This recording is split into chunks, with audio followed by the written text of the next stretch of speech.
Promesse biblique du jour. Commençons par le psaume 32, verset 8, où il est écrit « Je t'instruirai et te montrerai la voie que tu dois suivre. Je te conseillerai, j'aurai le regard sur toi. » Dans ce psaume, Dieu nous dit « Je t'instruirai et te montrerai la voie que tu dois suivre ». Comment recevoir cette instruction? Tout simplement en lisant, méditant et mettant en pratique la parole de Dieu. Ensuite, il nous dit « Je te montrerai la voie que tu dois suivre ». C'est vrai, il y en a deux chemins. Le chemin qui mène à la vie et l'autre à la mort. Jésus en parle lui-même dans Matthieu chapitre 7, versets 13 à 14. « Entrez par la porte étroite, car large est la porte, et spacieux est le chemin qui mène à la perdition. Et il y en a beaucoup qui entrent par là. » Verset 14. « Mais étroite est la porte, resserré le chemin qui mène à la vie. Il y en a peu qui la trouvent. » À nous de faire le bon choix. Chaque jour, nous sommes devant des choix à faire. C'est notre décision. Dieu ne la fera pas à notre place. Alors faisons le bon choix. Prenons le chemin qui mène à la vie éternelle.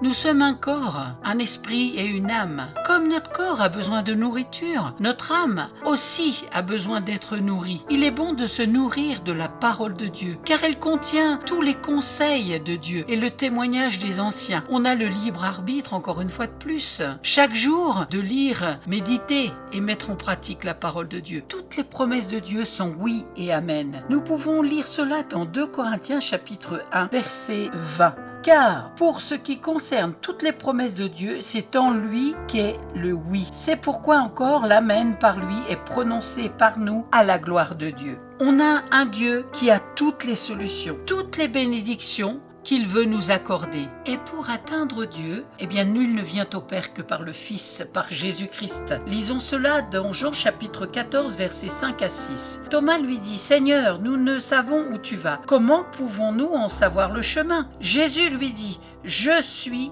le chemin, la vérité et la vie. Nul ne vient au Père que par moi. » À nous de faire ce choix, de marcher sur le chemin de la vie. Terminons par le Proverbe, chapitre 4, versets 20 à 23. Il est écrit « Mon fils, sois attentif à mes paroles, prête l'oreille à mon discours, qu'il ne s'éloigne pas de tes yeux, car c'est la vie pour ceux qui les trouvent, c'est la santé pour tout leur corps. Garde ton cœur plus que toute autre chose, car de lui viennent les sources de la vie. » Amen. Soyez abondamment bénis. Merci d'avoir pris du temps pour écouter Promesses bibliques.